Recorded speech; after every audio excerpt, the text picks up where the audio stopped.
look, you're in a wild situation in Denver when you're trying to get your quality control guy to play quarterback with a day's notice. They're strange times for everybody across the board. But, Rex, I think for a lot of people, when they hear you don't have a quarterback, they assume panic sets in from a coach's perspective. But you're telling me there's actually a plan for this. Yeah, there is. As a head coach, what you do, and maybe your team doesn't even realize it, but you have what you call direct runs. And literally, your entire playbook in your run game is out there for you. And all you got to do is just snap it to your running back. Have the quarterback. He doesn't exist in that play. You put him somewhere else. You can put him at the point of attack. You can put him backside. You can do anything you want. Extra linemen, extra running backs, makes no difference. Trust me, I can tell you this. That team, like, we get it. They're not going to throw the ball. They can't throw the ball. We get it. But, man, they are going to pound the football, turn back the clock about 50 years. This is your dream game, Rex. And this really is a dream game because, to me, the whole team is excited to play this one. They can claim they're not. They already got a built-in excuse. No. They are excited to play this one. I can guarantee you that. Later, Randy and I are going to talk about it. We talked about it last night. I was told by a league one time that, my quarterback had to start. I wasn't going to throw any passes. So we ran it every snap, and we were up 14-0 when we put the backup in. So we'll see what happens. Do you blitz them every play? Do you blitz them every play? I don't know, or just maybe 9 out of 10? I mean that's just the thing, because you got to expect the runs, right, Coach? Yeah, that's true. I mean, do they use running backs at the wildcat position? I mean, this is really something we talked about at the beginning of the year about losing an entire positional group because of COVID. That's just something you just can't anticipate. Try to get a coach to play quarterback is just something that baffles me. Crazy. I mean, defensive players, though, I'm not thinking about getting sacks anymore, rushing the passer or anything like that, because, I just got to be able to stop the run. Do they use Lindsey as a quarterback? Royce Freeman? Do they use, Melvin Gordon? And also, if I'm a DB, just be ready for one play. You got to be ready. It's like I may not have any type of business, but there may be that one play. Well, all of a sudden he's going to block me. But all of a sudden he's going deep. Yeah, that's what you better not get burned by somebody in the pass game.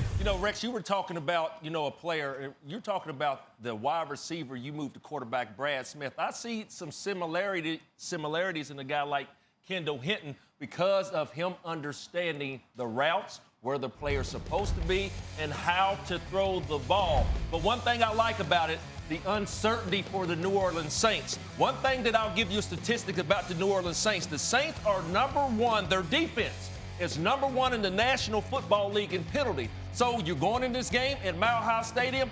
Where are all the eyes in this game at the quarterback position? So the New Orleans Saints, y'all lead the league defensively in penalties. They have to be safe and understand how to attack the quarterback. Teddy, you're talking about that one pass where they might slide past you. If they are passing the ball, the Saints have to be careful about attacking the quarterback because they lead the league in that. Yeah, for that Saints defense, it's all about the element of surprise today because they don't know what they're preparing for. Matt, I want to bring you in here because I know you actually called some Wake Forest games the last couple of years, so you actually got to see Kendall Hinton, albeit not necessarily at the quarterback position. What do you know about this guy?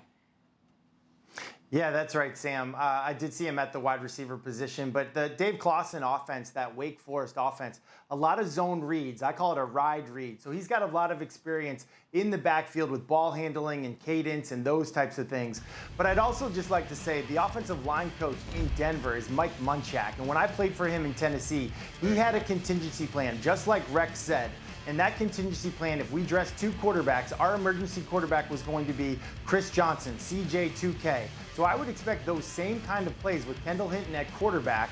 And if you are going to go empty formation or wildcat formation with all the different running backs that Denver has, I would expect in that situation, if they do what Munchak did in Tennessee, I would expect a silent count because they probably trust Kendall Hinton with cadence. They probably don't trust that the cadence will be consistent with all the different running backs that are in there. So just like Rex said, they will have a plan, and I do believe that the Broncos will believe because of this plan, we might be able to sneak a win here against the New Orleans Saints when nobody's given us a chance. Was the plan talked about before in the past? Of course, you got to have the plan, but if if the plan is now, okay, this is my plan if this were to happen, and then you try to implement it like last night, or when you just have 2 days to do it. That's just the thing the whole Denver Broncos have to worry about in terms of this is something totally new to what they game plan for the entire week. So I understand the coaching staff, but implementing that plan in like 36 hours, that's going to be something to see. Well, in a positive note for this Broncos offense, strange to say this, but Kendall Hinton has actually thrown a touchdown pass in a game more recently than Taysom Hill. We're going back to 2016 and 2017, which is just wild across the board. This game's going to be interesting to watch.